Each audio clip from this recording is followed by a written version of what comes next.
Hello again, man. I'm Coyote Jack, and let's news to light the mood. Oh man, I think people are going to enjoy this. Probably it's going to play that. Yeah, bullshit doesn't even is going to come to the end of this year. Yeah, all the signs here, man. It's look at this shit. Yeah, they are actually in trouble. So bullshit CFO tells employees that the trading halt on stock to is to limit unnecessary speculation. Fucking bullshit because this one, it all started like this. So bullshit postpones, earnings results, calls for trading to halt. They are halting the stock market, man. The trades, they are stopping the trade. So it looks like this company is on its way to face the listing from the stock market, man. From being a publicly traded company, or even to just go out of business and being absorbed entirely by Tencent. So you see this postponement of the H1 for year first quarter of, well, excuse me. Yes, it's the first quarter of the year 2025, 2026, unless I'm just being a reader and I'm interpreting this well. Results announcement. Paris, November 13th of current year. Buisit announces the postponement of the release of first results for the first half of fiscal year. Uh, First half, yeah. At least I was one of course it was half, yeah. I fuck up.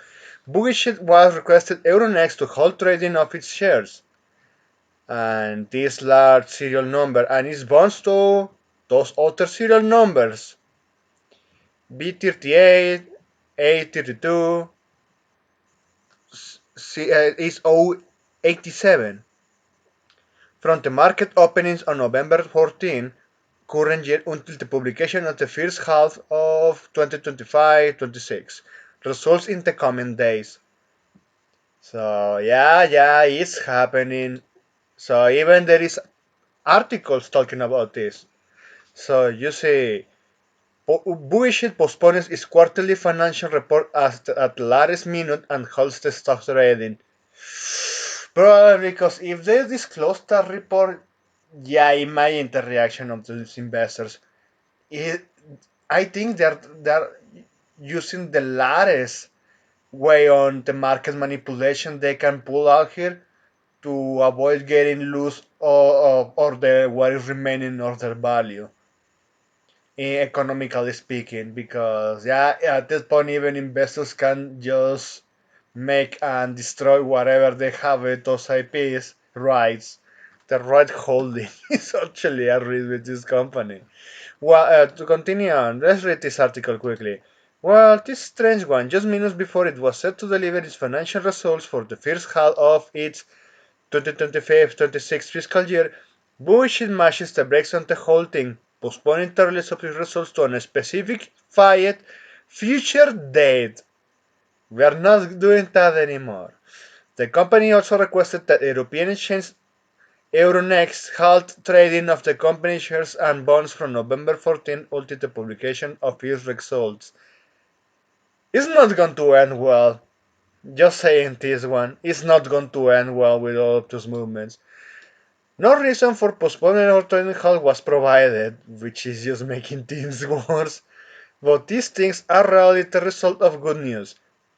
They often arise from from events like unexpected major news announcements or regulatory problems that can have potential trigger panic selling. That's and this is stupid because even in that part of the last paragraph, even those investors are just going to probably even thinking, you know what, let's finish this, let's sell our stock. Because yeah, it was inevitable that if they actually dared to show the first half release, so yeah, those results will be absolutely alarming to those investors, and that say, I'm losing my money here. Let's get the fuck out of here. So fucking bullshit say, yeah, let's try to postpone that so we can earn some kind of time. They're just delaying their fucking dead, man.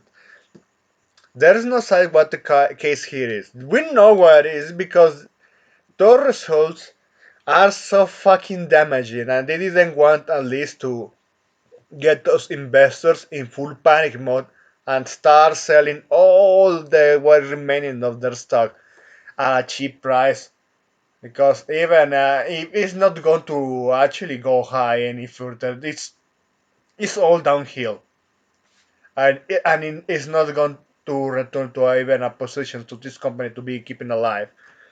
They committed three fuck ups at this point that it's impossible to tell to those investors that there is even a slight chance of fixing this or getting new revenue, when the most important IPs that actually even some people still care of, at least to a certain degree, are already owned by Tencent, like Ascrit, Far Cry, Splinter Cell, well, Rainbow Six. Ah man, Ghost Recon, that one is dead. Prince of Persia, no, forget about that one, man. But let's end this. But Bugislop is an unique and precarious situation right now.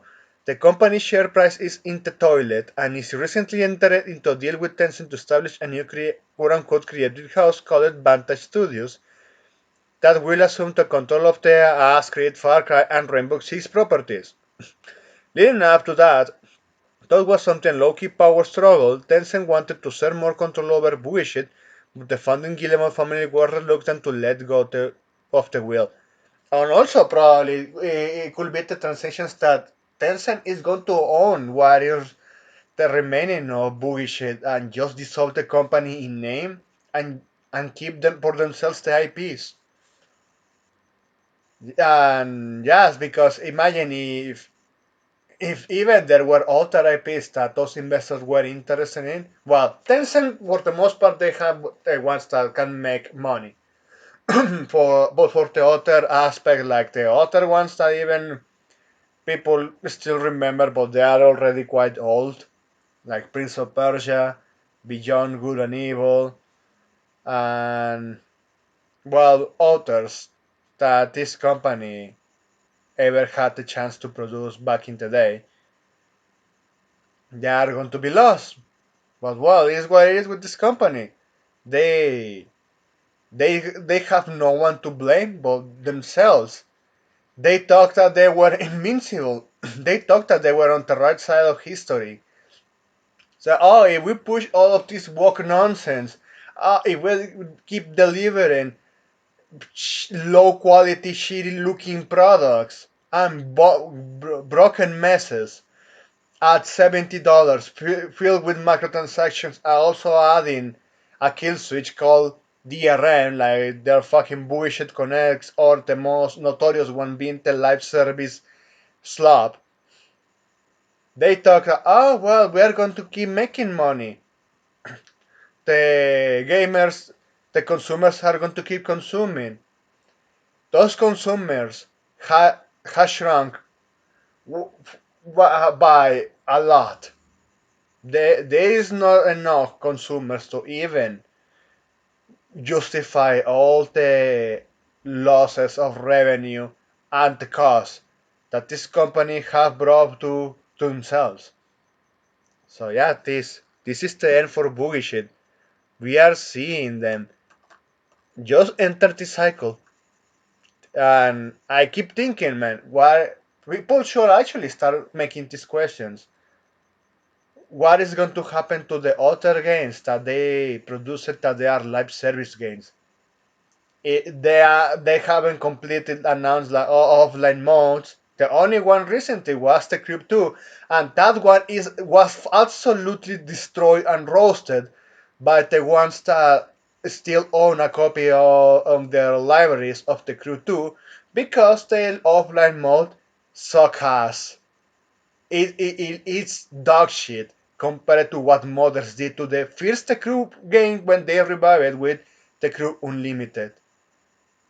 But for other games, what is it like? The Division games.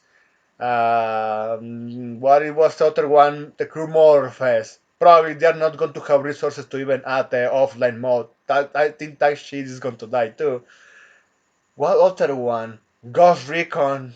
They went on that aspect, man, and abandoned the game, but still in a live service. Yeah, and even all of those games that probably they have that aspect attached to them.